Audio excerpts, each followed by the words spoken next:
Flovac vacuum sewage systems are used in communities that are difficult to service using gravity sewers or are environmentally sensitive. Up to 4 homes are connected to a collection pit, which is located at the side of the road. No access to the homeowner's property is required. Sewage moves from the home to the collection pit via a gravity pipe. Once 10 gallons or 40 liters enters the sump from the house, the Flovac valve opens on pressure, sending the sewage into the piping collection network. Sewage throughout the community enters the vacuum mains from multiple collection pits. The pipework is completely sealed and cannot leak. All of the flows end up at the vacuum pump station. The vacuum pump station is at the heart of the system and is usually built over 2 levels so that the vacuum mains can feed directly into the collection tank.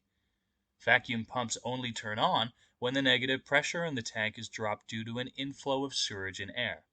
The vacuum pumps can create enough pressure at this point for 3 miles or 5 kilometers of distance from the station.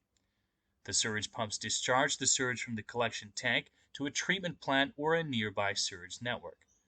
The local operator can monitor all aspects of the sanitation system, keeping the community odor-free and safe from overflows. Contact your local office to see if your project is right for a Flovac system. Thank you.